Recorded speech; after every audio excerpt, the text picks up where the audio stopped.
Giddey assassin does it again. Big time players. Hey, everybody. Welcome into a brand new edition of the Gimme the Hot Sauce podcast. We've got a very special show for you. Coming up in about 10 minutes or so, maybe about 20 minutes or so, we're going to bring in the Executive Vice President of Basketball Operations for your Chicago Bulls. Arturas Karnisovas is going to join us. We'll get to know AK a whole lot better, ask him some questions about the Bulls' past, present, and future. So stay tuned. You're going to enjoy talking to AK. Stacey set that up for us. Always doing great work. Yeah, you know what? AK's a really cool guy. Like people don't know him because he's always behind the shadows, and normally people don't really get to see the vice president or the GM because they keep it pretty close to the vest. But he's a real cool dude, man. He's got a great sense of humor. Those who know him know that he's not like what people's perception is. So hopefully today people get a chance to see a different side of him. Tim, how you doing? What's up? What's new? Same old stuff, Mark. I'm just hanging in there, just by a thread. No big business announcements. You've been all over the place trying to make new deals. All over the place. But one thing that's cool is, AK being Lithuanian, one of our big partners, a Lithuanian software company. Okay. So they're always watching the Bulls and always talking about certain players, and they always ask about AK, and they think I must personally know him. Yeah. Like I can't help you out with any inside information, but so Tim's going to try to get him to record a commercial before we're out. Yeah, exactly. That's right. Like, can you get on the phone? They gave me some tips. Friends from Lithuanian. Yeah. Yeah. A little shout out, maybe. A little shout out, yeah. Well, obviously, AK's got a lot of business going on right now. The Bulls, of course, traded Zach LaVine at the deadline and brought 3 players back, and those 3 players, Stacey, have really been playing well since the All-Star break. Well, you know what? It's listen. Kevin Huerter started off missing shots. People were concerned, like, I thought he was a shooter. Yeah. Man, what people don't understand, man, is that it takes a little time to acclimate to a new situation. It's a new system. Shooters are going to come out of slumps. We've seen guys like Kyle Korver, go through slumps, but then all of a sudden he can go on a tear for 3 or 4 games in a row. Now you're starting to see Kevin Huerter do the same thing. I mean, I thought I saw it in the New York game. I was telling Adam, I thought his confidence was there. I don't think even when he was missing shots, he had confidence. I think now he understands where he's going to get his shots, Mark. He's much more comfortable where he's going to get shots. He's used to catching. If you ever remember Kevin Huerter in Atlanta, sure, yeah. He was always on the move, coming off single, double screens. And this kind of offense, you're not really moving. But I think now, over the last couple games, he's moving around. He's actually moving around and getting to spots where he's comfortable shooting the ball, and it's been a big difference. It's helped the Bulls. Zach Collins didn't even play in the beginning. I was wondering why Billy wasn't playing him. And we have Vooch and we have Jalen Smith, but we're a small team. You can play 2 of those guys together. We really lack any kind of height, So now we got a legit big, the 6'11", that can rebound, that can rim protect, and I think now people realize this kid can play. The last 2 games has been really, really, really playing well at a high level for the Bulls. His passing, he had some passes last night, and I will say the Bulls the last 2 games are playing the way Billy Donovan wanted to play as far as the cutting and moving. It's very evident that they're moving without the basketball. Now, I don't want to say that it attributes to because Vooch is there or whoever else is in there, but the last 2 games without Vooch, it looked like a different team. Zach Collins is interesting because I remember when he came out of Gonzaga, people were really excited about him. He was a lottery pick in that draft that he came out, and people thought that a guy at 6'10", 6'11", can shoot from the outside. As you mentioned, he can pass the ball. He was a guy that teams coveted. Then he got into the league. He had some shoulder injuries. He had some things that set him back. He missed a lot of games. He signed it through next season. And if the Bulls do decide to make a move with Nikola Vucevic, it's good to have that insurance knowing you got a big guy who can play. And you also got to remember he's still young. And for what they're trying to do, he fits this system very nicely. A big that can get out there and switch on the pick and rolls. He's a good rim protector. He can shoot the ball. He can pass the ball. Last night, 21 points. He had 17 rebounds. He had 7 assists. And it was a really, really good game. The last couple of games that he's been getting minutes. And I've always said this, Mark, about any of these players, who are role players. If you give these guys extended minutes, they're gonna give you really better play. Okay. Our guy Cisco's struggling with his graphics. You got Zach and Kevin Huerter mismatch with way to his throw him stats under the bus, Mark. Well, I just want people You to know that, look at Cisco shaking his head like, wow, Mark, you just embarrassed me. No, My mom is watching. My grandma. Wow, that's just terrible, Mark. Wow. Oh, Miss Cisco. I just saw him scrambling over there, and I'm like, he's working hard. Mama Cisco, don't listen to Mark. We the adore your numbers, son. the numbers are important. Those are accurate. We just got the pictures a little cross match. You Yeah, get the old cross match. You know what? Cisco was up late last night. He was working and doing double jobs. He was, he's got to study too. He's still a student. So he also calls the ball game. So, and he's working behind the scenes here. So Cisco, I'm not going to throw you under the bus, man. You know what? You're doing a great job. Don't listen to Mark. And if you're just listening to the podcast, you don't know what the hell we're talking about. No. So that's okay. Mark is a bully. Oh, yeah. That's always been my reputation. Yeah, he's a bully. We got to call HR on Mark. Well, we don't have HR. I'm HR. Hey, Cisco, don't forget to bring the snacks in. Wow. Oh, my goodness. But they're playing much better, though, Mark. They're playing much better. I know they've lost these games. Yeah. But they've been entertaining. They've been fun. They've been in every game. New York, they should have won.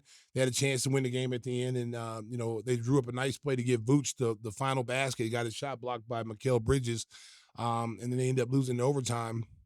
But the last few games, the Philadelphia game, man, I don't know what happened to Philadelphia. It was like the Monstars from stole their powers. They stole all their powers because they didn't look late. I mean, they looked awful. Like they looked like they quit. They're 1-2-3 Cancun, and you don't ever want to say that about an NBA team or professional team that they quit, but it did look like they quit. How about Paul George announcing yesterday that he's going to not do his podcast anymore so he can get in shape? Wow, if I'm Philadelphia, I did not need to hear that. No, you know what I'm saying? They got to sign for 3 more years after this. This is the problem with this new NBA, man. Is that everybody's worrying about their brand. Everybody's concerned what they're doing off the court. Well, listen, if I'm an owner, I'm paying you $100 million to play basketball for me. That's your number one priority. It's not a podcast. It's not your brand. It's the 76ers. We're here to try to win championships. And when focus is somewhere else, then you're taking away focus from what the team is trying to do. You already lost Embiid. Embiid has been hurt basically his whole career. I think he's only played 17 games this year. And, he's talking about having knee surgery now. So he could be out. He could be out another, 3 or 4 months when the season starts off. So, you know what? The 76ers should have, and teams should be able to do this, Mark. We were talking about this the other day, is Embiid wanted to play in the Olympics so bad, okay? So if I'm an owner of the team, you can't stop them from playing. But what you can say is, and I would really push for this, in the collective bargaining agreement the next time that comes up, is that if players want to go play in the Olympics are not paying their salary. The team is. If you risk going out there and getting hurt and playing for them, we don't cover your salary because that's not our dime.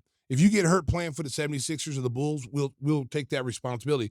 But I'm not going to be responsible for you when you know you're already hurt at the end of the season, of the regular season, and then you're going to go out there and play in the Olympics, which you really didn't make an impact on that team, and you're going to get hurt. Now you come back, and the season starts. You can't even play for us. You got 17 games in this year. That's horrible. Yeah. Horrible. Yeah, and Paul George did have, to his credit, after he announced he's not doing the podcast, he had one of his best games last night, although they lost to the Knicks. It was a close game. At least Philadelphia competed, which was good to see. Let's talk about some other things going on around the Bulls. We didn't get to Trey Jones. He had 16 points in the game against the Clippers, and he is not signed for next season. He'll be an unrestricted free agent. Bulls have so many guards. I'm not sure what his future will be with the team, but he's a good teammate, a guy that can run the floor and kind of fits with the style that Billy wants to play. Well, I mean, you look at guys like Javon Carter, what his situation may be. They released Torrey Craig early in the season. I don't think the Bulls would have a problem, if he factors into what they're trying to do, signing him, because I think he's a good point guard. I think there's a lot of teams going to be after him because he started in this league and he's a great reserve. He's a guy that is a good teammate. He picks up full court defensively. He knows how to run the team and he can make shots. So he's valuable. He's very valuable. So if you're the Bulls, you're like, okay, this last 25 games, they're evaluating every one of these guys, with the exception of Vooch. I mean, you already know what you got with Vooch. You already know what you're probably going to do with Vooch. It's now what you're going to do with, Zach Collins or Herter, Trey Jones, Dalen Terry, your younger players. Patrick Williams is hurt right now. Modest Buzelis is playing a lot of minutes now. He's getting out there playing. He played 26 minutes last night. Played up against one of the best players in the league. He had to guard, Kawhi Leonard.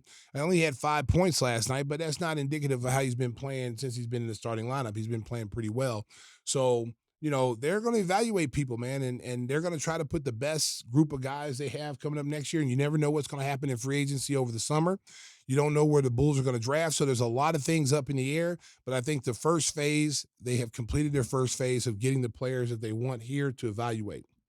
We'll talk to AK about the roster and how he sees things going forward in our next segment. The one thing they do have to resolve is the glut in the backcourt. You got 8 or 9 guards on the roster, and you mentioned Trey Jones. Lonzo now signed to a new 2-year extension. You got Kobe White. You got Io. Josh Giddey. There's so many players that factor into that backcourt, and you wonder how you can get enough minutes for all those guys to be productive. Well, I think, the key is Josh Giddey because he's going to be a restricted free agent. And he's going to command a lot of money, and he's playing really well right now. And if he can continue that play for the rest of the season, that's going to be really tough. Someone's going to offer him a lot of money. A lot of teams don't have cap room. I think that's the one thing that favors the Bulls is teams don't have cap room. So he may not get – he's looking at Jalen Suggs, who makes about $30 million a year, and a couple other kids that are in his draft class. They compare numbers. His numbers are favorable to those kids. But Suggs is a very good defensive player, and so I don't know.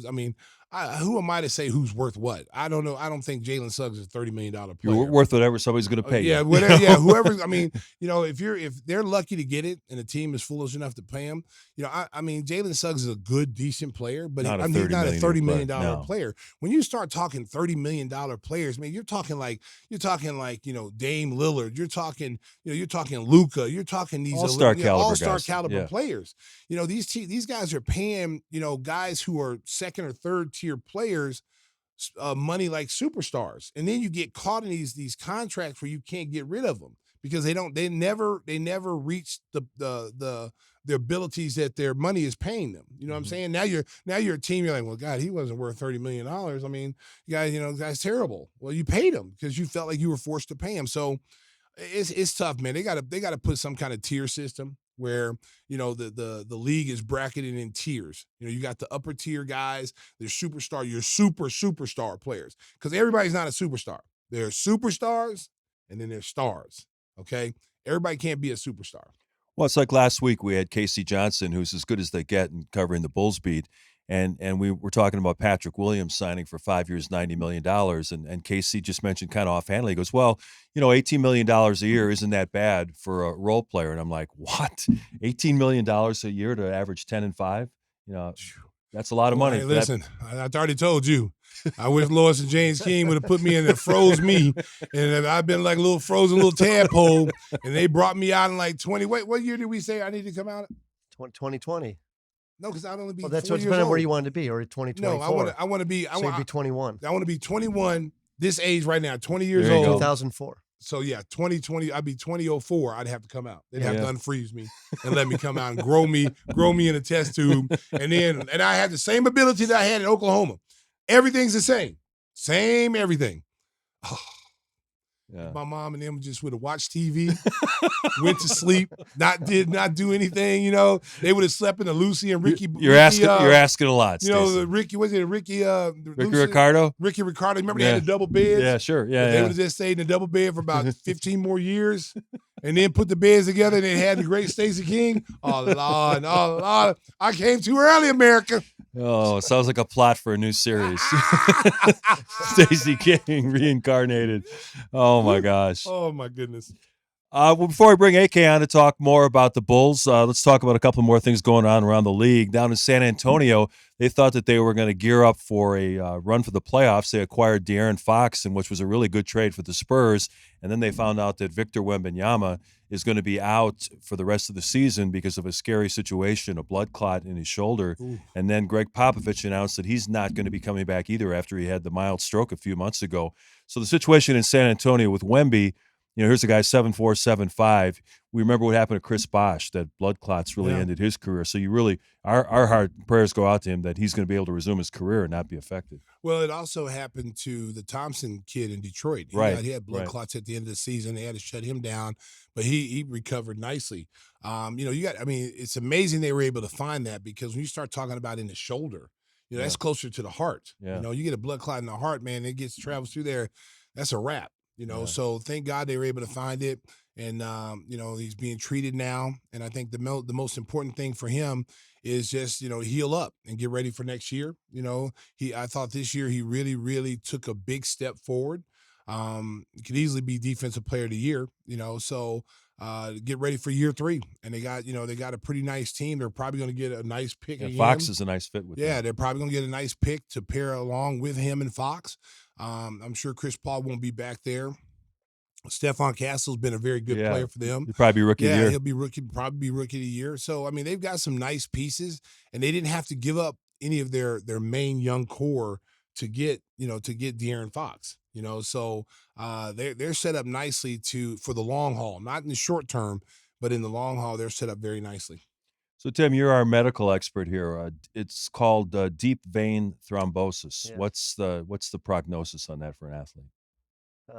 They generally got to get on blood thinners, depending on where that's at. There's a surgical removal where they basically put a stent in with a net to pull a blood clot out, and they can literally be as big as a mouse. When they get really large. But that's some scary stuff. Which is odd. What's odd about that, the larger it is, the better off you are. That's what's strange. The small ones that move and travel to the lungs or to the brain, so you have a stroke or lung embolism, that's a huge problem. And people, don't understand, well, why can't he keep playing? With blood thinners, it's just too dangerous, right, for an athlete to try to compete?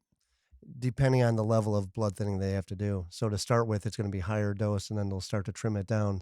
Lonzo Mourning also had that issue, too, because he was getting blood clots in his kidneys, if I remember that correctly. But, yeah, it's a serious thing that you can't take lightly at all. You can be taken out in moments, and it's a silent killer. Yeah, it just goes to show you, here's a guy that people are talking about as the face of the NBA, and something like that comes up out of nowhere. So we wish him well in trying to resume his career. Zach LaVine playing in Sacramento at 42 the other night. Sacramento trying to make a run for the playoffs. Interesting, led by the two former Bulls, Zach and DeMar, along with Domantas Sabonis. What do you think about that team, and do you think that they'll be able to crack the top 8 in the West? I don't know. The West is tough, man. It's loaded, tough. Yeah. It's loaded. I can see them in a play-in game. It was just a matter of time. Zach struggled a little bit the first go-around, the first few games. He couldn't find his shot. But he's a pro. He's going to do Zach things. The shots I saw him hit the other night when he had 42 against Charlotte, those are the shots he was taking here in Chicago and making them. So it was just a matter of time before he got going. I still think they have to address the point guard position. I know they brought in the kid from Philadelphia, or who played in Orlando, Fultz. They brought him in. Markelle Fultz. Fultz. But I don't think he's really playing a lot right now. Yeah. So they got a chance. I think they got a chance, Mark, to get into the play-in game. The West is so deep. Like it's hard to see them getting in like the top 8, or the top 6. I could just see them probably somewhere between, the 8, 9, and 10 ranking. But who knows? They have to go on a streak here. They got to go on a winning streak. You got a couple of teams that are fighting for position. You got the Phoenix Suns that are trying to, put some games together. And they've been losing a lot. And they've been losing a lot. They've been having a tough February since the All-Star break. So those teams can get hot at any time. There's still enough time for those teams to get hot. One more topic before we bring in AK. The Lakers with Luka and LeBron, they've been on a real tear. Luka's just getting back into shape, but he got a chance to play against his old team at a triple-double. I think the Lakers are a legitimate threat in the West. What about you? Mm-hmm. Yeah, they are. Because what I've seen of the last couple of games, LeBron has relinquished the ball to Luka. Mm-hmm. Yeah. They have let Luka now be basically the point guard. And when he has the ball in his hands, it makes everybody else better. I've seen LeBron James get out in the wing looking like he's 30 years old, getting out there. Luka's throwing him lobs. And Luka's just so much more dangerous when the ball's in his hand. He's not a spot-up shooter. He's not a guy that just, I have to sit in the corner and wait for the ball to come to me. He needs the ball in his hands. They don't have the typical bigs that he had in Dallas, but they got Jackson Hayes who He can plays run above and the rim. jump, yeah. Yeah, he can play above the rim, and Luke will make him into a better player as well. So I mean, Austin Reeves is playing at a high level. Mhm. He's probably their third best option on that team, and they're playing really well right now. It's going to be interesting to see the West, as Stacey mentioned, is loaded. We haven't even talked about Golden State that's made a nice run since acquiring Jimmy Butler. But I understand AK is ready to go. We're going to bring him in, talk about all things Bulls, and get to know him a little bit better. But here's a guy we know very well, our good friend Jeff Vukovich. When it comes to being treated like royalty, contact Jeff Vukovich. He'll take care of all your insurance needs, auto, home, and business. You can reach him at jeffvuk.com. That's jeffvuk.com. The phone number, 847-825-4783. And, of course, he's got the best jingle in the business, sung by our guy, Stacey King.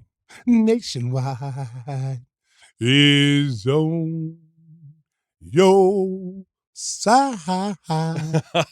Nicely done. The warm-up act for the Bulls Executive Vice President of Basketball Operations, Arturas Karnisovas, joins us after a quick timeout. Welcome back to episode of the Gimme the Hot Sauce podcast. It is now our special privilege to welcome in the Chicago Bulls Executive Vice President of Basketball Operations, Arturas Karnisovas. AK, thank you so much for making time for us and joining us today. I think one of the things we'd like to do is to let our viewers and listeners get to know you a little bit better. How did you first fall in love with the game of basketball when you were a kid? Well, I grew up in Lithuania, a country where, the sport of basketball is number one. My father played since I was little. I was going to his training camps. I was in the locker room, picking up the basketball very early. And, everyone in Lithuania wanted to be a basketball player. So it was just, there's no other sport to compete. So I picked it up very early, was good at it early as well. At that time, Lithuania was part of Soviet Union, so I went through, junior categories. It's called cadets. I played for Soviet Union team 14, 15 years old, and then went to juniors 17, 18 years old. So, and then played with men in their highest league since I was 16 until I was 18, and then got recruited by Seton Hall. Is it true you play with your dad professionally? I saw that in I did. My highlight of my career when I played in Lithuania was when we played on the same team, and I was 15, and the announcer said basically, Arturas Karnisovas is, coming in place of Mykolas Karnisovas, which is my dad. So that was for me like a great memory. Oh, wow. Now, talk a little bit about Seton Hall, because that was a team I don't think anybody thought could get as far as you guys did, and you guys had a pretty good team. You guys went to Seattle and was in the finals during that time as well, right?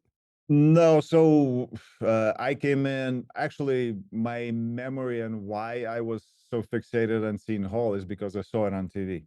That's the only team you saw on TV? Well, it was limited access at that time, and for some reason I saw that, Michigan play Seton Hall in the finals. Yeah, in Seattle. And that kind of like resonated with me. And then when I played for junior Soviet Union team, we came to US to do a tour for 11 games to play against high school all-stars. And that's when, Seton Hall saw me. But I was the first, ex-Soviet athlete that wanted to make a jump to college sports. So Wow. because nobody were in college, from my country, I didn't think it was possible, and nobody thought it was possible, but it just happened. So. Obviously, PJ Carlissimo was such a big personality back then, obviously getting to the finals, and Oh, he yeah. brought you in. I read that you spoke very little English when you came. Yeah. What was it like with a guy like PJ, who was the king of speech, talking all the time? Well, yeah, he would be putting together some sentences with, bad words, and, I was confused, obviously, my freshman year. But, I loved PJ. He was really good to me. I started every game for 4 years for him, and we went to NCAA tournament every year. that was huge accomplishment. So I really enjoyed my career in college. Now, when you in America, kids are growing up. They see Dr. J, they see Larry Bird, they idolize these kids, these NBA players. When it was Russia, when it was Hmm. you guys were just Russia, and you had you had Arvydas Sabonis and Kirk Knightis and Marshallonis and all these guys. Were these the kind of guys that you idolized as a kid? Were they your NBA type players? Absolutely. I think 1988 Olympics in Seoul, when Soviet Union team had four Lithuanians and one Ukrainian, Yep. and they're starting five with Alexander Volkov was fifth starter, and was Kurtinaitis, Sabonis, Marčiulionis, and Oh, Chomičius. Those are the guys that I was looking up to, and I actually played with Marčiulionis in the club team. wow. So he took me under his wing, and I played for this club called Statyba, and I played for a couple of years there. So he made a jump to Golden State Warriors, and I came to US to play college basketball. And he was actually helped me to kind of get my name out and say, hey, there's a kid that actually plays with me. He's young. He wants to play in college basketball. You should take a look at him. So he helped me to come, and yeah, so he went and obviously played in Golden State. First year I went to visit him, for me it was just to watch that, Tim Hardaway, Yeah. Chris Mullin, Richmond, and obviously Sharunas to play in the same, with Donnie Nelson, coaching them. That was fun brand of basketball. Now, in 1985, the Russian team sent a team over to play against all the college teams. They had Sabonis, a prime Sabonis. People Mhm. don't know how good Sabonis was before injuries. They came over and played like all the top 20 college teams. They came, we were at the time, I think we were 12th in the nation, and they came and beat us by 40. Like we weren't the only team. I think they beat every college team, North Carolina, by 25 or more. I mean, they just blitzed every college team. And I was just like, they were men. I mean, Oh they were. yeah, I yeah. think Volkov might have been the youngest. He was young. He was young at the time. Like he was young. But Sabonis, people don't know how good Sabonis was. They saw Sabonis when he came here and played in Portland, and they saw that Sabonis. But before injury, he might have been the best player in the world. Would you say that? I agree with you, and we always said that Sabonis is like one time in 100 years. Players like that Yes. come in, and his early years, he started when he was 17, playing with men, and he was a phenom. It's just too bad that he came so late and played in the NBA when he was 31 years old. So people don't know him when he was in his 20s. What a phenomenal player he was. And yeah, I got a chance to play with Arvidas, in since '92, and I think the last time we played together it was '99. So it was Wow. like span of 7 years that we were able to play for the national team. I don't think a lot of Bulls fans realize that when you had a chance to represent Lithuania in the Olympics in 92 and 96, you played against the Dream Team. You played in the semifinals of the Olympics against Oh, we tried. Jordan and those guys. Yeah, that's my question. What was that experience like for you, AK? Well, I was after my sophomore year in college, so PJ was actually part of the coaching staff Yep. of Okay. Dream Team. Coach K and Chuck Daly, but it was obviously playing against your idols, and I had to guard Charles Barkley. That didn't go really well, and we were down by 45, 50 points. So it was just an unbelievable experience for me, but it was not a great competition for them. Yeah. So talk a little bit about, because I don't think viewers understand how difficult it is for foreign players to come to the United States and get acclimated to wherever they're in college, wherever they're pro game. Talk a little bit about how difficult it was for you and how long it took you to be able to acclimate yourself till you started feeling relaxed. Yeah, so I came in and I had to pass all those kind of like tests to get into college, and I took SATs with little knowledge of English, and I had to learn street slang and from TV shows, Price is Right, Wheel of Fortune, and all. those were my, teaching lessons. And uh, luckily, the second time I took SATs, I I got the score that I needed, most of it on math, because I was lucky that I was strong in math and it's international language. So I was able to get in. So yeah, my first year, so I remember my first class, it was American history class, and I went to the class and I'm sitting there and everybody's taking notes, and I'm sitting there, I'm like, it's hard for me to take notes. Yeah. And I kind of walk out of that class and I said, I will never feel like this again. And I took, English, reading and writing classes for a year, as a second language. And, obviously I took a lot of math classes my freshman year until they told me I cannot take them anymore. I just had to major in math.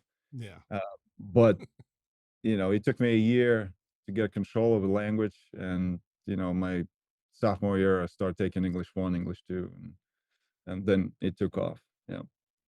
Your professional career, you played in four of the best leagues in the world. You played in different countries against elite competition. You won a number of awards. When you look back on that experience, how gratifying was it to be able to experience all those different cultures and those different leagues? It was amazing. I think, I've played in all those places. They're all special to me.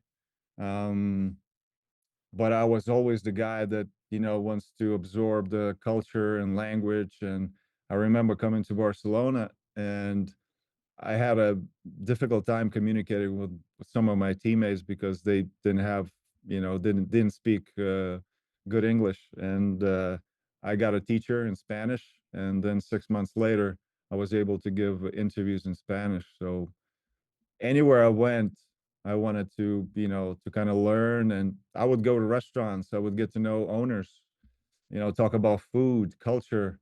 They would take me to wine cellars, teach me about wine. So I always maximize my time anywhere I've been. And I've been in France, I've been in Spain, Greece, and Italy. And I've had a great time. I played professionally only 8 years. It's a pretty short career. And then I retired when I was 31. Now, after you retired, you could have gone in a lot of different directions, but you wanted to. It seemed like you wanted to be in the front office making decisions. Talk a little bit about what your thought process was when you retired, because most guys, when they retire, they don't kind of know what they want to do. They're kind of at a crossroad. But some people retire too soon. Some people don't retire. They retire too late. They don't know what they're going to do. Talk a little bit about your transition. Well, when you're retiring, you obviously in Matrix, you don't know what's coming and you don't know what you're gonna do. I retired. I came back with, my wife to Jersey. We had a newborn son, and I didn't know what I was gonna do, but my in my mind, I wanted to be in financial world. I wanted to be a financial advisor. I had this drive in terms of, athletes and help athletes after their careers to save money. So they don't go broke. They don't go broke.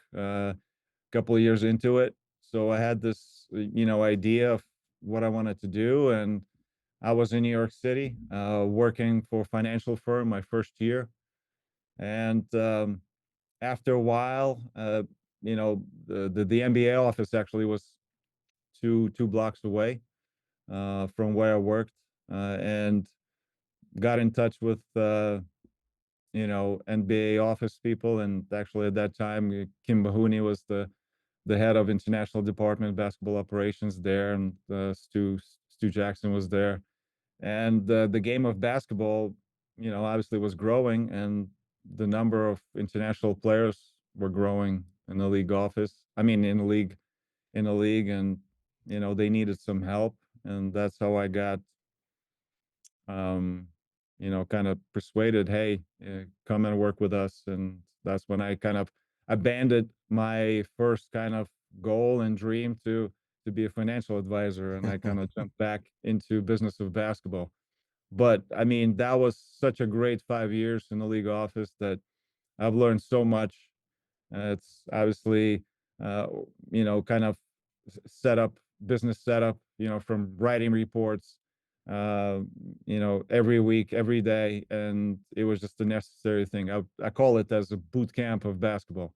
Yeah. And then, obviously did a lot of camps around the world, from Basketball Without Borders, and working with international players from the teams and their families.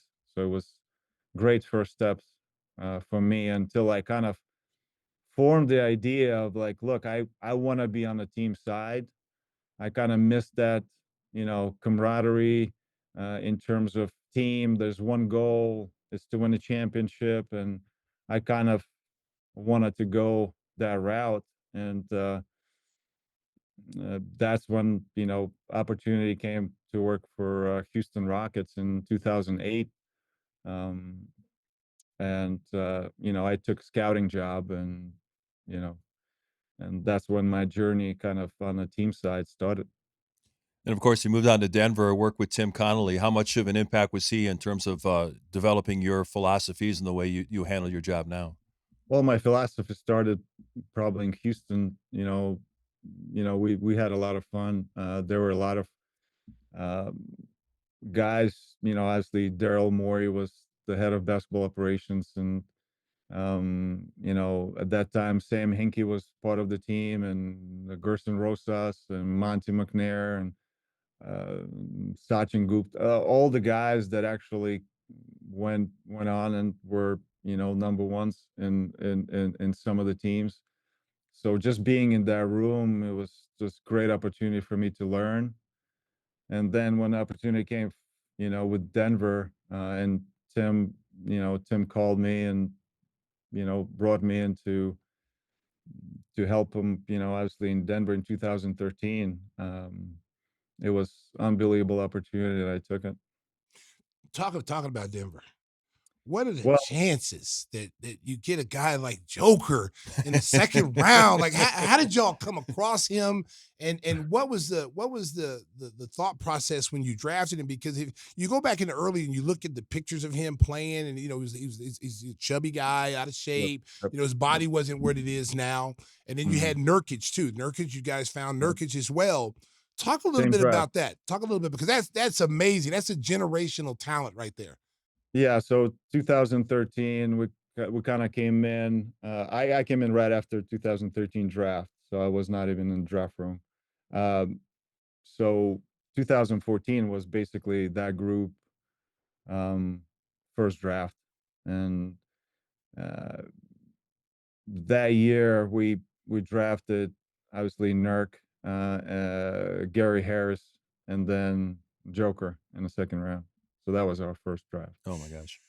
and yes, again, that was amazing. Obviously, at that time, we had no idea what that's gonna be like, because we had Joker staying, overseas still for a year, and Nurk came right away, um, and he was already at that time obviously a beast, and obviously 280, 290 pounds that moves like a guard. Not a lot of players move that way. And then obviously Gary Harris was a great addition as well in that draft, and was a good player for a long time.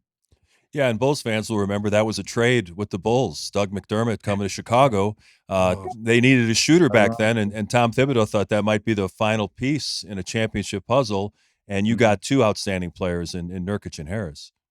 Yeah, so the that's when obviously the building started, you know in Denver, and year after year you add certain pieces, like Jamal came along, and Michael Porter, and you continue adding.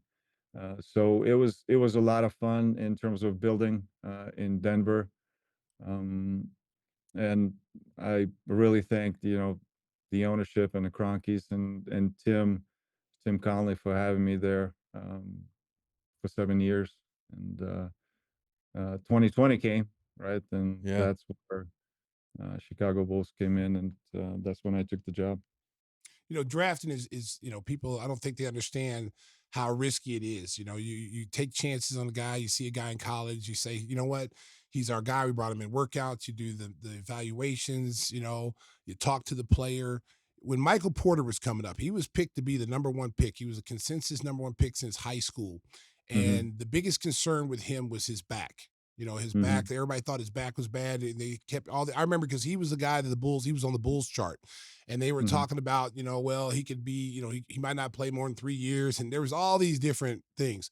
What made you guys take that chance? Because he slipped all the way down. I don't know, was it 14? 14. Yeah. Yeah. So 14. what made the Denver Nuggets say, hey, you know what? We're gonna get our doctors. Let our doctors look at him and take a chance on this kid because he hasn't. I mean, he's been playing phenomenal since. So, what did you guys see? Well, when you make those picks, you try to make informed decisions, but you also got to get lucky, right? And luck is involved in it.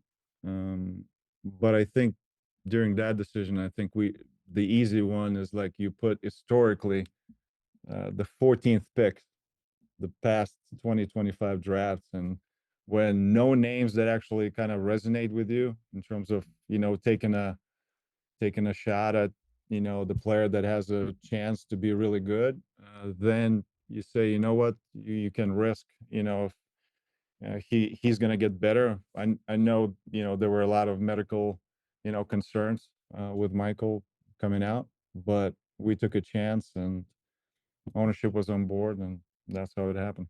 Yeah, and the Nuggets, of course, go on to win a NBA championship in 2023. Let's talk about your current job with the Bulls and trying to put together a championship roster here in Chicago.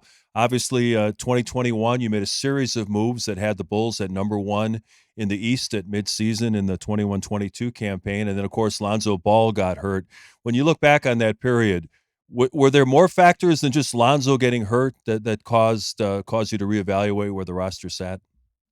I think it was a start with Lonzo. I think that summer we executed so many moves that you're trying to execute 2 out of 5, but we were able to get you know obviously it was starting with getting Vooch in the trade, and during the season, and then going in the summer we're able to add DeMar and Lonzo and AC. So we had that kind of roster formula that we were thinking that it's going to work, and it worked first half of the season, obviously, before Lonzo went down. And then I remember obviously Alex went down as well, and then you know I think Patrick went down that same year. So there were like series of things that happened.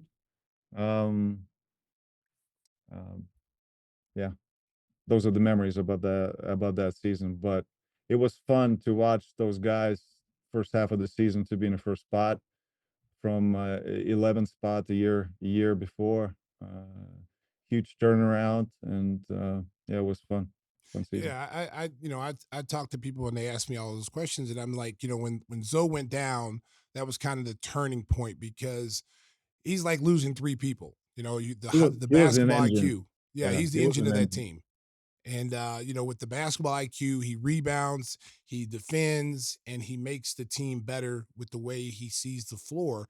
And when he went down, there was really no replacement for that. That was like losing three players all at once. People don't remember he led the team in blocks at the point guard Well, position. him and AC, I think they were top 10 in steals. Yep. So we had probably arguably two best defenders also on the team. Yep. So yeah. So now you find yourself in a situation where you have one of the younger rosters in the league with the Yep. series of moves that you made. I know that after last season ended, you said that that core things weren't working and the time for change was then, and you made some moves this summer to get younger, Mhm. trading DeMar DeRozan and Alex. Now you've got a young core of players: Modest Buzelis, Kobe White, Ayo Dosunmu. How do you build around this young core to get back to where you want to be? Well, I think for them is also learning season, right? There's no more Zach, there's no more AC, there's no more DeMar. The roles are adjusting. They're getting used to it. I think going from game to game, you just got to see some improvement, right? And I thought that, obviously, Matos got better, Julian got better. I think they in the last couple games looks great. Um, and I think for Kobe was like, okay, so now uh, you know, those guys are not here. Now he sees a lot of like the best defenders Yep. are, defending Kobe. There's a lot of different coverages coming at him, so there's a lot coming at him for him to make adjustments, and he's doing a great job. And Io in the same, in the same sense of adjusting to taking more responsibility, taking a bigger role, and now obviously trying to stay healthy. So that's those are the goals, with the next, 24, 25, I don't know how many left, games is for those guys and for that group, to get better. Watching these last few games, I thought, with the guys being injured, I thought Zach Collins has come in and played really well. The ball movement has been really sharp, passing, cutting. They've lost these games that have been really competitive, just come up a little short. But I've liked what I've seen. So, sitting there watching, have you seen the same things? You've been impressed with the way they've been playing?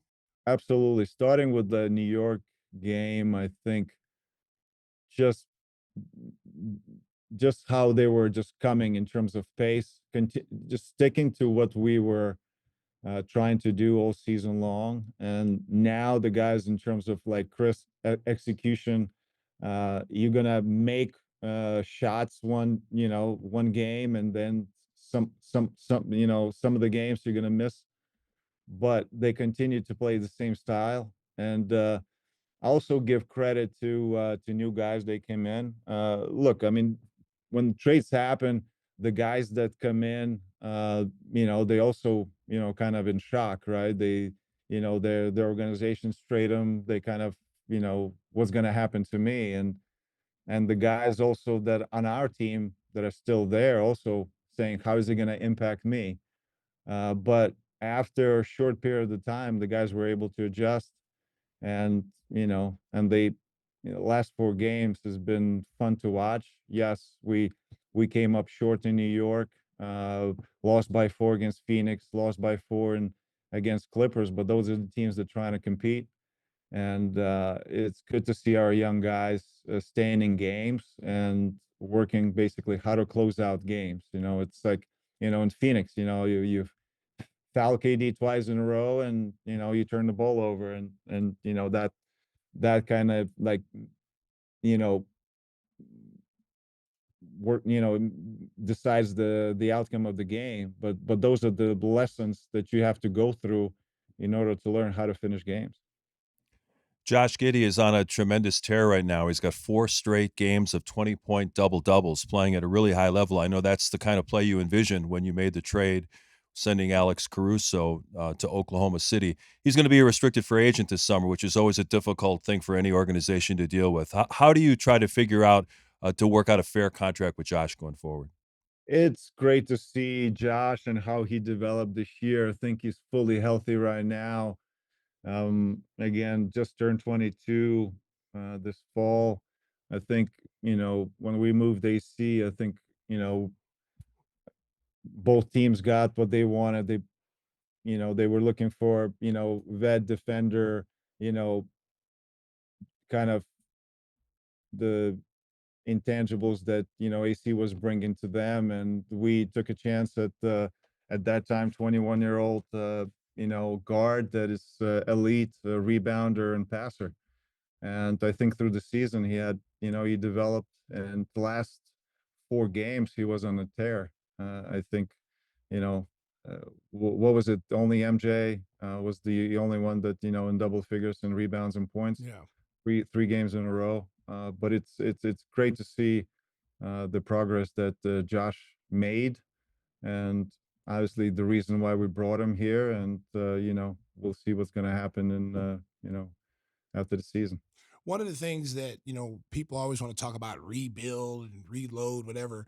You took a different approach. Some teams like to build through the draft. Sometimes those draft picks pan out. Sometimes it takes 5 to 10 years. Your approach was a little bit different, unconventional, where you went and got young players, guys who've had relative success in the NBA, guys who are 21, 22 years old that have not only played in the NBA, but have started games in the NBA and made some impact and had some relative success. You look at Jalen Smith, Giddey, you had Chris Doherty here, who was a second team all rookie. I mean, you've got some players that have had really relative good experiences, and it's starting to show a little bit. Talk a little bit about what your process of doing that, and let our listeners know your approach to that instead of going through the draft and building the draft, but doing it the way you did it. Well, we obviously we all understand where we are in transition period, right? And we communicated that after last year, and our trades, our moves indicated that we got younger, but with our vision ahead, vision to the future. And what we try to do is how do you minimize the timeline of that transition, right? So and I think by having players that played 6, 5, 4 years in the league, I think that kind of like it doesn't set you back too far, and that was the idea of you continue drafting guys and getting, talent while you have young team, but that young team has players that already played 6, 5, 4 years in the league, and that, um, and then you look to build on that. Like after the season, I think we're gonna focus on the draft of 2025. I know we're gonna get a good player. Then the free agency in 2025, and then 2026 draft is going to be pretty good as well. And then 2026 free agency, we've committed only a fraction of our salary cap. Salary cap projected to be 170 million in 2026, and we committed only 45 mil as of right now. So Wow. that's how we look, ahead of like 18 months plan to see this team developing, and we'll see how that's going to pan out. Can you give us some general comments on the draft coming up in 2025? I know everyone knows about Cooper Flagg and the numbers he's putting up at Duke, and you'd love to get luck in the lottery and move into the top 4. Is the class overall one of the stronger ones that you've seen in recent years? Well, it's hard for me to judge right now, because season started. Every said it's strong. Now it's kind of, well, I'm not sure if it's strong. Usually, I focus on getting through the combine, getting through player workouts, going through intel, going through medical information, and then kind of getting an idea what the draft is going to look like. So I think it's early, but next 2 drafts probably are, pretty good, and I know we're going to add a good player. How important is it this summer to get Modest in the weight room, get him strong? He's shown the ability, and we've talked about this. He's a player that I think is kind of a positionless player right now because he can handle the ball. He's shooting the 3 ball at his position, and he's got to get stronger. But talk a little bit of how impressed you've been with him now that he's starting to get a little bit more comfortable, get some more minutes, and talk a little bit about his development and what's important for him this summer. Well, as you said, he needs to get stronger. Uh, but he showed so much skill in his bag, from shooting threes and blocking shots and running the break and dunking the ball. And he's athletic. He can put it on the floor. He can create for others. So we've seen a lot of it. With young players, it's always about consistency. He wants to be coached. He wants to be coached hard. He wants to be held accountable, and it's been great to watch him grow and develop this season. We still have games left, and it's interesting because like, hey, we playing Phoenix today, and you guarding KD. Hey, tomorrow you guarding Paul George. Oh yeah, by the way, today you guarding Kawhi. Yeah. And it's a challenge for him, and he's welcoming that challenge, and he's not afraid. Other young player that I know a lot of fans ask about is Patrick Williams. You made a 5-year commitment to him, and unfortunately for Patrick, he's had a tough time avoiding injuries in his career. What do you see as the ceiling and his future with the team? Well, I think there has to be consistency for Pat, in terms of staying healthy. And hopefully he's going to come back soon and going to be able to finish this year. And then he's going to go into summer, obviously, to be very intentional of what he's going to work on, what he's going to want to improve. We're going to have a program for him as well. So he's still in that process of development. Is still 23 years old. So I think his best basketball is still ahead. I tell you, the best thing I saw this year is re-signing Zoe. I think his story has been amazing. A guy coming back from people thought he would not be able to come back and ever play again, being away for 2.5 years, and then coming back and proving everybody wrong that he's looked great. He's come along nicely. Talk about a little bit about you guys re-sign him, which I thought was awesome, and how happy you are to have him back. Well, we obviously around the team a lot, and we just see how important he is for this group, how much his teammates love him. I mean, his basketball IQ is so high. He sees 2, 3 moves in Yep. front, before he makes them.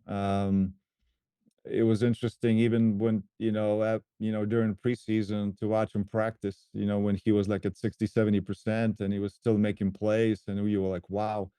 And it was like almost PTSD what we had 3 years ago. Yeah.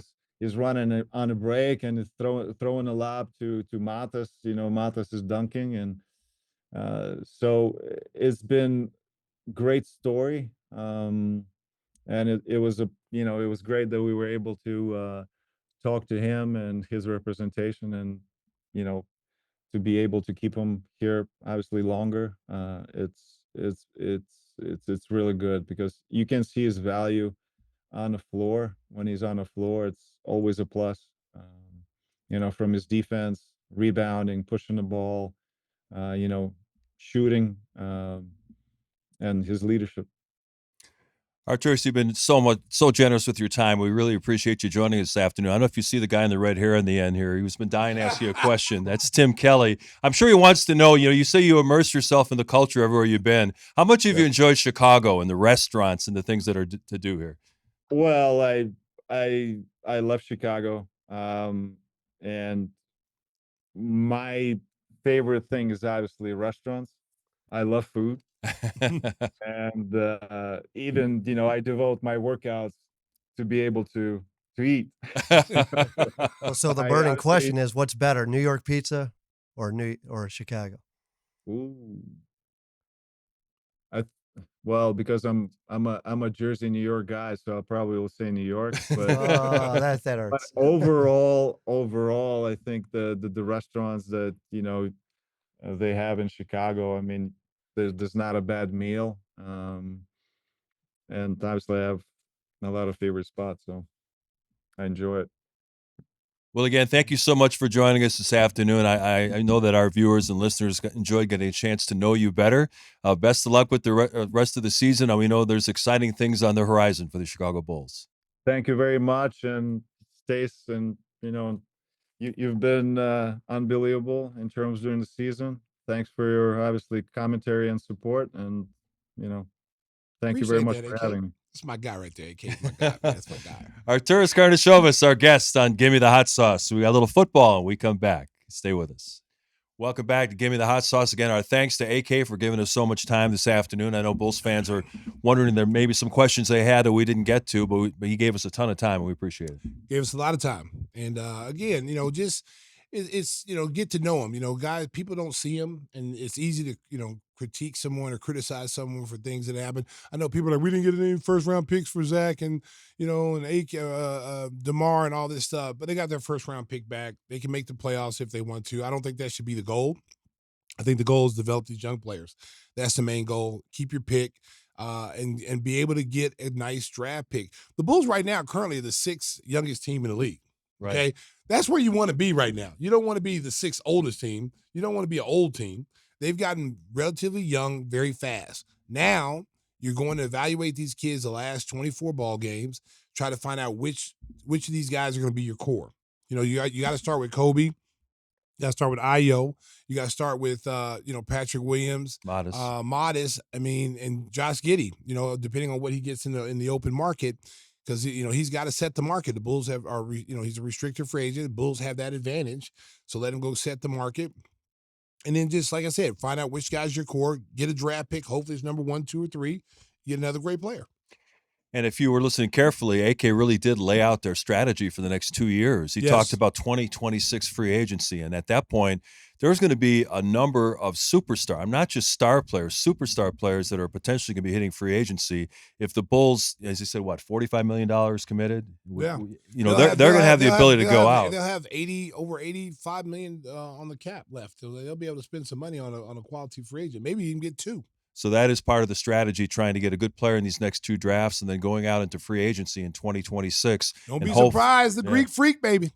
That's a name Don't to be watch. Surprised, it's definitely a name to watch. He's already talking about it. I saw some reports that Zion Williamson could end up being here. And listen, if you can get those guys as free agents and not have to give up any of your young core group, you don't have to trade Modest and someone else to go get those guys. I'm all for it. But I don't want to be trading our guys to get a guy and we're still back in a rebuild mode. The other thing that a lot of fans don't understand is that, people are saying, well, why did they just get their own pick back in the Zach LaVine trade? Why didn't they ask for a different pick from another team? Well, one of the reasons for that is as long as they had that commitment where they owed San Antonio a pick that you had to kick down the road, said, well, we weren't going to be top 10 anyway. That would have extended to 2026, 2027. And that means as long as you owe San Antonio a pick, you cannot trade any of your future picks. Nope. You got to take care of that commitment first. So now with having control over your own picks, I'm not saying they're going to, but they have the flexibility to trade any first-round pick in the next 5 or 6 years. Yeah, and that burden is gone now. That burden is gone, because at first we had that if we make it to play-in, we lose that pick. Right. So now that burden is gone, and now they can develop. Like I said, it'd be nice for them to make the playoffs. It'd be a nice boost for these young players, but that's not the goal here. The goal is to develop these guys, finish up strong. They've been playing really well the last 3 ball games. They've been in every game. I think the biggest thing, and we talked off camera, the biggest thing for this team is to limit the silly turnovers. They gave up 29 points off turnovers against the Clippers, and you lost by 4. Right. You go back to the Suns game, another double-digit points off turnovers, you lost by 4. If you cut those turnovers down to a half, you win that game easily. So that's something that these younger players are going to have to continue to learn and continue to get better and learn how to close games out. Yeah, the big topic of conversation for Chicago sports fans right now is the scouting combine going on for the NFL in Indianapolis, working out guys at every different position. Ryan Poles and Ben Johnson both met the media on Tuesday and laid out kind of their vision for what the offseason plan is going to look like. And one of the names that had been speculated on for the Bulls, Trey Smith, the big guard for the Kansas City Chiefs, that was going to be their number 1 target in free agency. Well, he got the franchise tag by the Kansas City Chiefs today, so he's staying in Kansas City. Ooh, that's huge. Because that probably would have been a guy they would have gone above market value to try to bring him in because he is just a road grader in the middle there. Well, as you know, that the offensive line has probably been the Achilles heel of this team. They've got to build the line, and they're going to have to build it through free agency. And if they can get some good quality linemen in free agency, then they can go totally different in the draft. They can go after an edge rusher. They can do those kind of things now. But you want to get some guys to help Caleb Williams and a new head coach and a new offensive coordinator. You want an offensive line that can run the schemes that he wants to run, because it's going to be very similar to what we saw in Detroit. When Detroit is, that's one of the biggest turnarounds was their offense. So you got to have a solid running game, and you got to have a quarterback that can make the throws downfield. And you heard him talk about having a Caleb Williams that can push the ball down the field is so important. Not taking anything away from Jared Goff, but Jared Goff doesn't have the arm that Caleb Williams has. He has the more arm, the short and intermediate, the medium passes where Caleb Williams can hit all throws.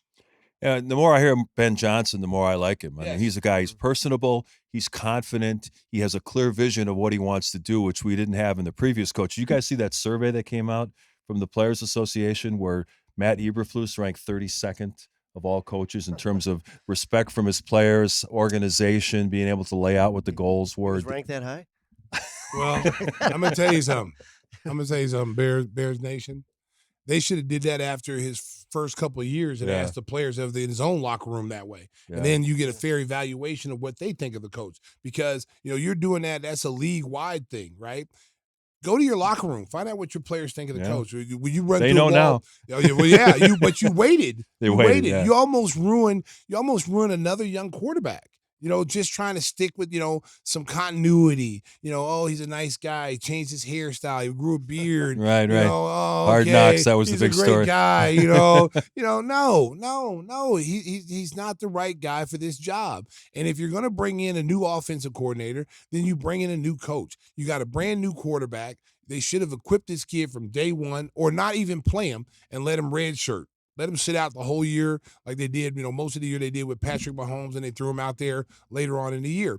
But the kid was lucky to survive with a shabby offensive line. I mean, he was getting – didn't he lead the league in sacks? Yeah. Yeah, and the kid is tough as nails, but you put him in danger his first year, So now you got a new coach, new offensive coordinator, new line coach. So these are all guys that Johnson knows, and they know his system. So now you got to go out there and get an offensive line to protect this kid, and let's see what he can do.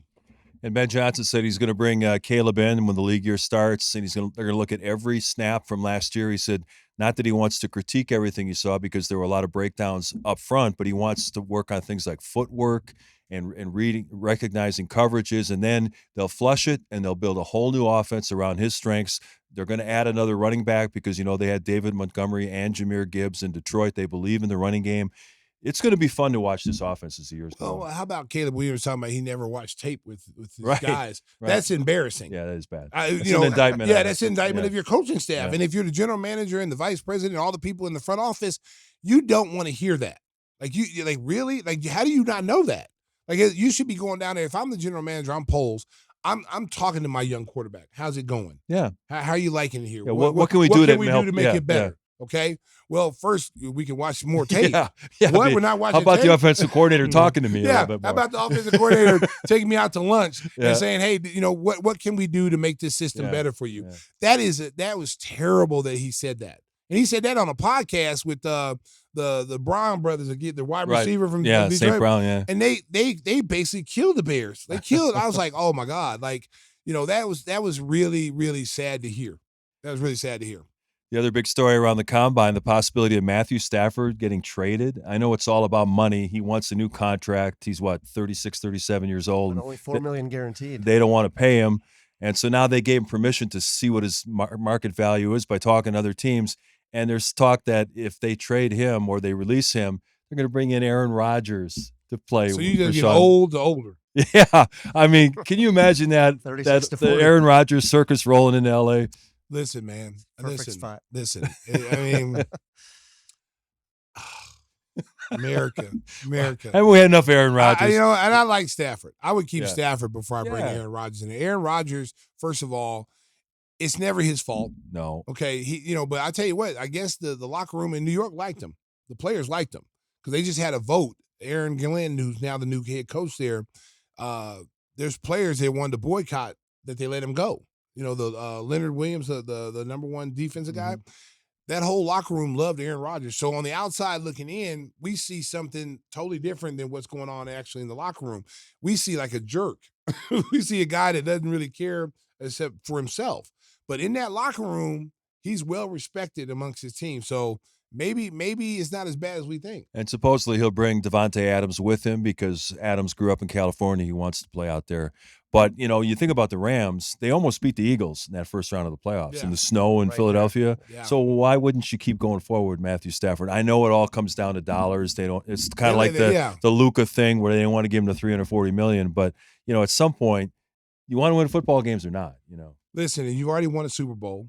And so, your defense was not like it's not a championship level defense, but it was a defense that was adequate enough to get you there. Your offense was dynamic when everybody was healthy. Cooper Kupp was injured most of the season. Now they're letting him go, I think, letting him go seek employment elsewhere.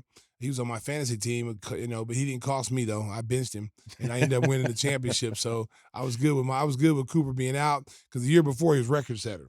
Now they got the Puka kid who they got now, and they're going to probably get another wide receiver, a free agent if they can get Devontae Adams and Aaron Rodgers. Oh, my gosh. Yes. The circus rolling into L.A., another the big top. Better there than Chicago. They were talking about having Aaron Rodgers come in and be a mentor to. That would never happen. No, don't do it. With the Vikings. Huh? He came up with the Vikings too. I'd like it to be the There's old talk Brett Favre Stafford path. might go to the Vikings. That would Yeah. make a strong division even stronger if you had Matthew Stafford with that Bring him group, with back those in. receivers. Oh my gosh! But that's football season's a long way off.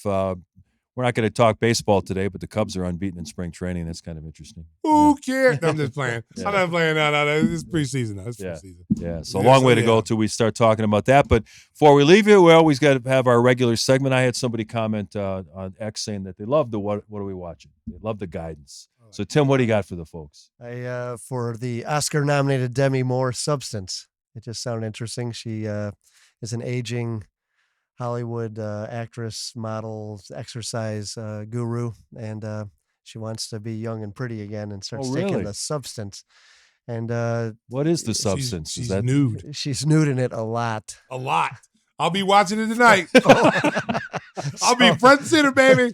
Oh, Demi, I'm coming, baby. And maybe this sparked the what's coming now down the road. I don't know if you heard the news that St. Elmo's Fire 2 is going to be put in production fairly soon. okay? As a movie or a series? What? No, as a movie with the original cast. Oh, okay. Yeah, Yeah. that'd be interesting. Yeah, so I guess her nudity comfort is going to continue going forward. So where can the folks find the substance? What streamer I is that saw it on Xfinity on demand, but I'm sure it's elsewhere too. And especially being an Oscar-nominated, it's really bizarre, but it's well done. It's right up very your alley. bizarre. Really Oh, yeah, bizarre. I Well, love as those, soon as he I love said- those freak As soon as he shows. said nude, Demi Moore nude, he had me.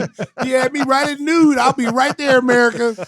I'll be right there watching Demi, baby. Oh, Lord have mercy. She looks good. How old is she? 60, right? 61, something like that. Ooh, man, she's an Asian cougar. Yeah. So Stacey, you saw a movie this week? Yes, I saw the Captain America movie, Captain America Brave New World, the Red Hulk. America, I'm just going to tell you right now, they need to bring Steve Rogers back. Yeah. Okay, this Captain America, he really is a Falcon. Sure. Okay. Yeah. First of all, he's not going to beat the Hulk. I don't care what kind of uniform you got on because he's human. He needs the serum. He needs the thing they gave. Oh, they didn't give it Captain. to him? No. And he even says in the movie, I should probably get the serum. I said, you think? Yeah. That Okay. might help. So the Hulk is red. How does he become the Hulk? Harrison Well, Ford. because he ends up. It used to be what's his name? John Hurt. I think his name John Hurt. Or, Yeah. So he used to be the general. Then he passed away, and then so they gave my man Harrison Ford the president, the general. So they take Hulk's blood. It goes back way back. When they first brought the Hulk out. When it was what's the kid's name? Edward Norton. Edward Norton was the Yeah. first Hulk. So they end up stealing his blood, and then they use it to make the Hulk. So Okay. he ends up being red. I don't know how the hell he got red, but there in the comic book. There's a red Hulk.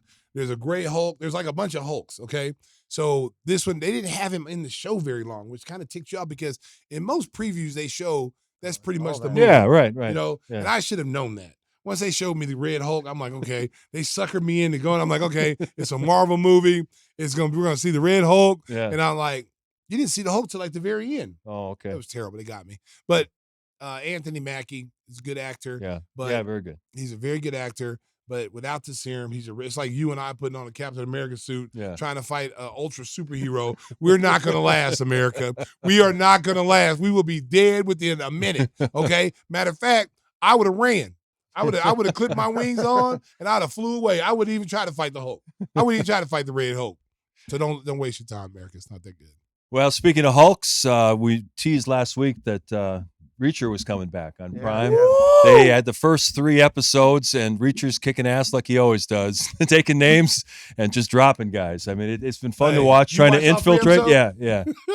Hey, the part when he got the big dude in the weight room. Yeah. Oh, and they yeah. said, all right, let's see how strong you are. Let's see how strong you are.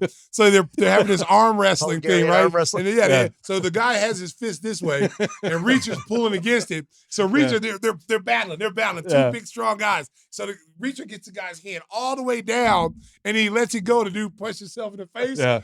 Hilarious. The big dude was so mad after that.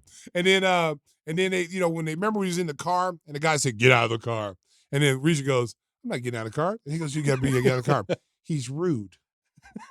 He's rude. Yeah. And hey, if y'all haven't seen Reacher, you got to go see Reacher. First of all, if you haven't seen Reacher, you got to go back to watch the originals. It's a lot of fun. Yeah, he's way better than Tom Cruise in Reacher. Even though Tom Cruise was good in the movie, the show is You gotta better have the than right me. size. What do you think about the government agent with the Boston accent? She's kind of hard to peg. What her story Yeah, is? the dark-haired girl. Yeah. Her voice is getting on my nerves a little bit. I just like she's just talk trying normal. to run the show, and Reacher's like 9.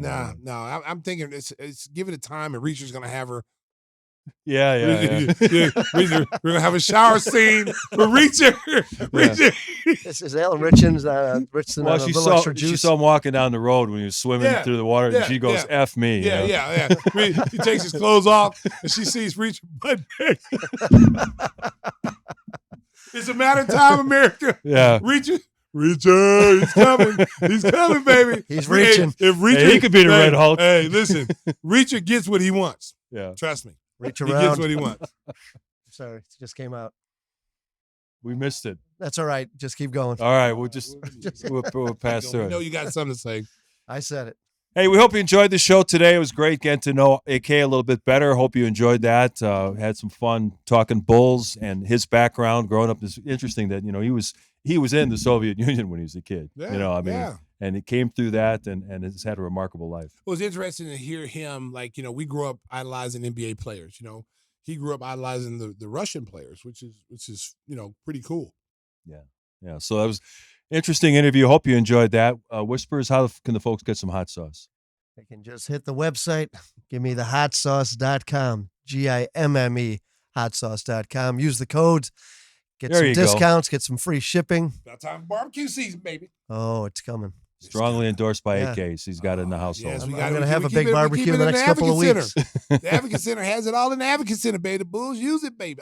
We got to get some more in there, though. I got to send some more over there, baby. They're running out. So you're going to Florida next week. You looking forward to that?